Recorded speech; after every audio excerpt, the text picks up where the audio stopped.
आज का टॉपिक है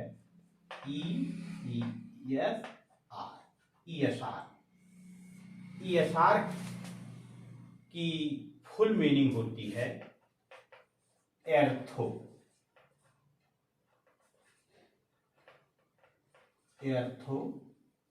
सीडिमेंटेशन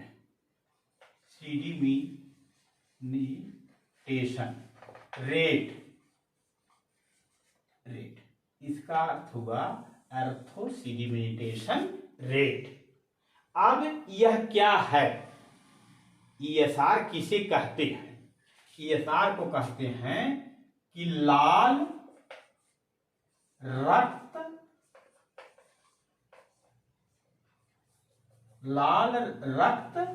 कण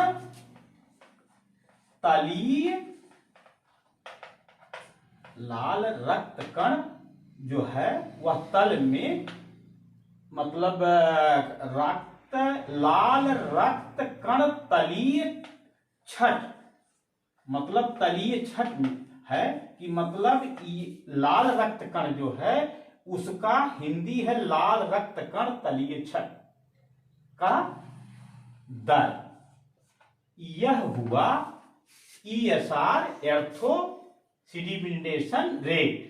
हिंदी हुई लाल रक्त कण तलीय छठ दर, माने ये हुआ इसका हिंदी। ESR का काम कहां पड़ता है? ESR का काम पड़ता है जैसे आप किसी डॉक्टर के पास गए और उसको कोई बीमारी का अनुभव हुआ या उसको ऐसा हुआ कि इनको ESR की कमी या बढ़ी है, तो वह ESR टेस्ट के लिए वह एडवाइज करता है। अब ESR जो है यह हर व्यक्ति के शरीर में, खून में रहता है। यह एक प्रकार से ब्लड की जांच है, ब्लड की जांच है। यह क्यों किया जाता है और यह कैसे किया जाता है? तो पहले तो मैं यह बता दे रहा हूं कि ESR ब्लड से कैसे जांच किया जाता है, जैसे लेबोरेटरी में इसकी क्या विधि है जांच करने की। तो इसके लिए यह होता है कि शरीर से ब्लड को शिरा द्वारा यानी नस द्वारा निकाल लिया जाता है। इसको एक ESR के लिए एक ट्यूब आती है। ट्यूब इस तरह से होती है, यहां मुंह है। यह जांच विधि बता रहा हूं, जांच विधि। इसमें इस ट्यूब में साफ सुथरा करके इस ट्यूब में ब्लड को, और ब्लड में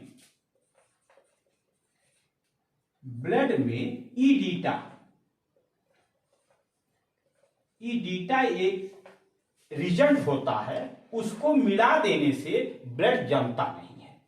उसको निडल के माध्यम से इस ट्यूब में डाल दिया जाता है। इस ट्यूब में ऐसा होता है कि ऊपर से 0, 1, 2, 3, 4, 5, 6, 7, 8, 9, 10 इस तरह से बना रहता है। और फिर नीचे से 0, 1, 2, 3, 4, 5, 6, 7, 8, 9, 10 इस तरह से बना रहता है। इसमें ब्लड को ईडीटा से मिक्स करके, उसको बाकायदे मिक्स करके इसमें भर दिया जाता है इस ट्यूब में। जब इस ट्यूब में ब्लड को भर दिया जाता है, पूरा भर दिया जाता है, पूरा ट्यूब यहां तक भर दी जाती है। इसके बाद इसको 1 घंटे के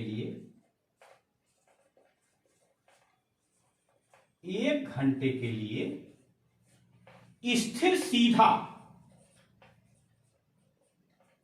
सीधा ऐसे करके सीधा इसको रख दिया जाता है।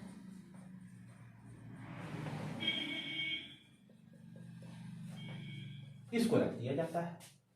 जब इसको रख दिया जाता है और 1 घंटे के बाद इसमें जो आरबीसी है, आरबीसी यानी लाल रक्त कण, लाल रक्त कण। यह लाल रक्त कण जो है इसमें ऐसे जमा हो जाएगा, जो जमा हो जाएगा ब्लड में, जो जमा हो जाएगा उसे आरबीसी कहते हैं, हिंदी में लाल रक्त कण कहते हैं। यहां तक बात समझ में आ रही है ना। अब यह लाल रक्त कण है, जैसे विज्ञान में, साइंस में जब पढ़ते होंगे आप लोग, तो अब आज यह बता रहे हैं कि यशार को ब्लड से बाहर कैसे निकाला जाएगा, कैसे उसकी जांच विधि है, इसको बता रहा हूं। तो अब आरबीसी जो है यहां तक कण के रूप में जमा हो जाएगा। इसका जो ऊपर का भाग है वह प्लाज्मा है, वह प्लाज्मा है, प्लाज्मा है जो, और यह पानी की तरह होता है, यानी जल की तरह होता है, और यह लाल होता है, ब्लड की तरह होता है। यह ब्लड की तरह होता है और प्लाज्मा सफेद होता है, यानी जल की तरह होता है। ठीक है। अब यह निश्चित हो गया कि इस ट्यूब में जब ब्लड को ईडीटा के साथ मिलाकर सीधा इसमें भरकर इसको सीधा नली को किसी स्टैंड में रख दिया जाता है। ठीक, जब रख दिया गया तो 1 घंटे की टाइम दिया जाता है। यह सब प्रक्रिया ईएसआर निकालने के लिए किया जा रहा है। ठीक है, मेन ईएसआर है। अब जो यहां तक कण जम गए उसे आरबीसी यानी लाल रक्त कण कहते हैं, जो लाल रंग का होगा। फिर ऊपर जो है उसे प्लाज्मा कहते हैं, प्लाज्मा जो है जल की तरह होता है। इस तरह से हो गया। अब जब इस तरह से हो गया तो इसमें जो होता है ऊपर से 1 2 3 4 इस तरह से ऊपर से गिनती करके आएंगे और जिस जहां तक रहेगा वह आरबीसी होता है, वह आरबीसी होता है। इसकी गणना जो होगा वो आरबीसी होगा। और जब इसको नीचे से गिना जाएगा तो उसे पीसीबी कहते हैं। यह पीसीबी बाद में बताया जाएगा, आगे चैप्टर बताया जाएगा। मेन यहां है ईएसआर। तो जो यह गणना हुई ऊपर से गिनने के बाद जो आया वह लाल रक्त कण है, आरबीसी है। सॉरी, आरबीसी नहीं, यह जो गणना आया वह ईएसआर है, ईएसआर।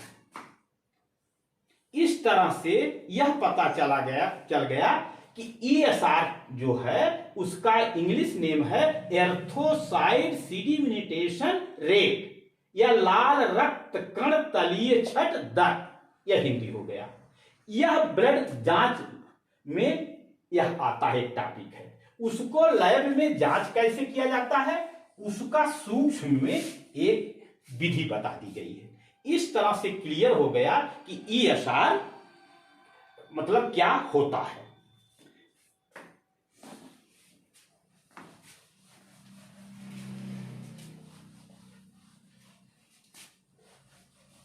अब इसको डॉक्टर लोग क्यों टेस्ट कराते हैं, ईएसआर से क्या शरीर में परेशानी होती है, ईएसआर में शरीर से क्या परेशानी होती है और इससे क्या पता चलता है।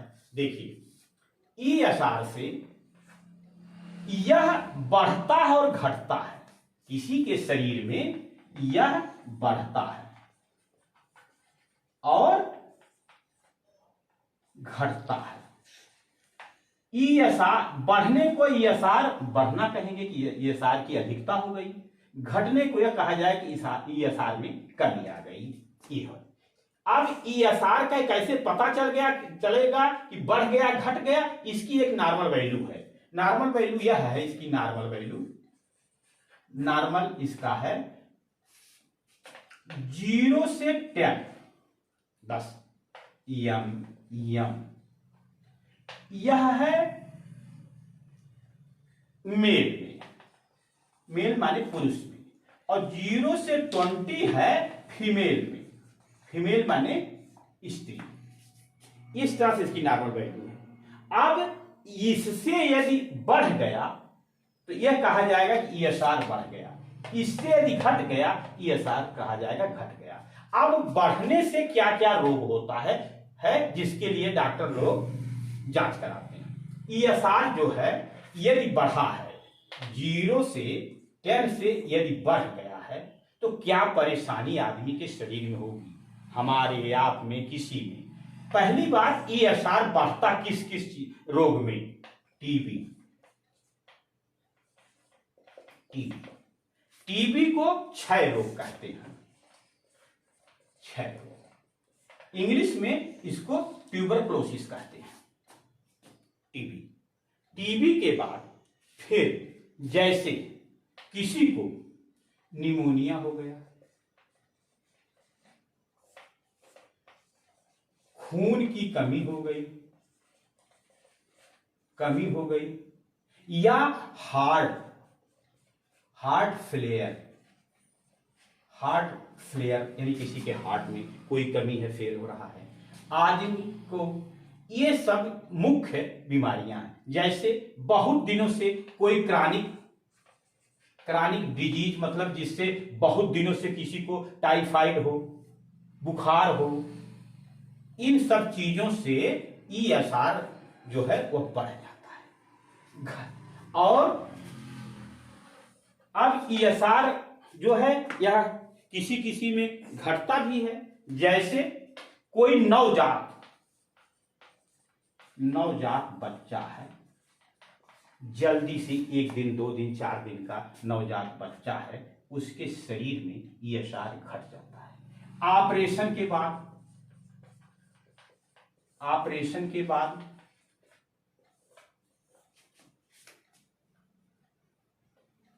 या ब्लड की कमी होने पर, इस तरह से है। और इसमें कुछ चीजें ऐसी हैं, टीबी, निमोनिया, खून की कमी, हार्ट फ्लेयर, इन सब में ईएसआर बढ़ जाता है। और इसके लक्षण हैं जैसे साटिका, यानी इसे गृद्धश्री कहते हैं। गृद्धश्री जो रेंग कर हो, बात रोगी को,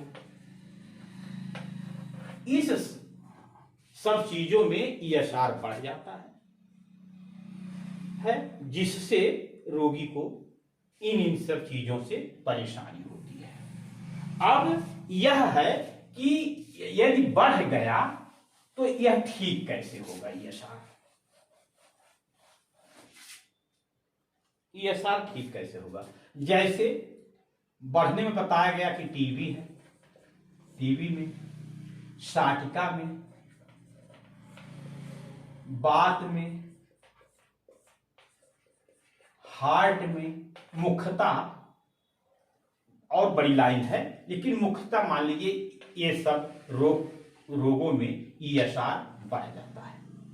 अब यह तो पता चल गया कि ईएसआर क्या होता है, ईएसआर के द्वारा क्या पता लगाया जा सकता है और किन रोगों में ईएसआर बढ़ता है। अब इसका निदान जो है, इसका निदान यही है, टीबी, साटिका, बात, हार्ट फ्लेयर, इन सब से संबंधित दवा करने से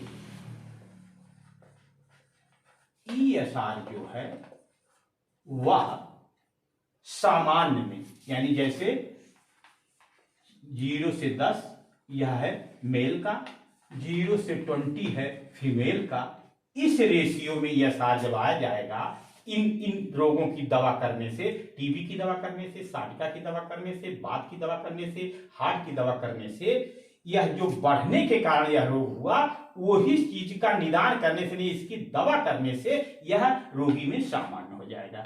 इस तरह से ईएसआर के विषय में हमने सूक्ष्म में आप लोगों को बता दिया कि ईएसआर क्या है, ईएसआर कैसे होता है, ईएसआर किन कारणों से होता है और ईएसआर कैसे ठीक किया जाता है। सूक्ष्म में हमने ईएसआर के विषय में आप लोगों को बता दिया। अब अगला हम बताएंगे कि पीसीबी क्या होता है। पीसी, इसका नाम है पैकेट सेल वैल्यूम।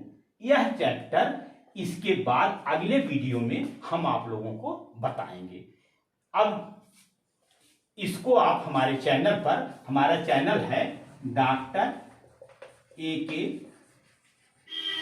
उपाध्याय करके है, इस पर आप लोग सब्सक्राइब कर दीजिएगा, जिससे आगे हम फिर आप लोगों को अन्य मेडिकल से संबंधित या स्वास्थ्य से संबंधित वीडियो आप लोगों को मिलता रहे। धन्यवाद।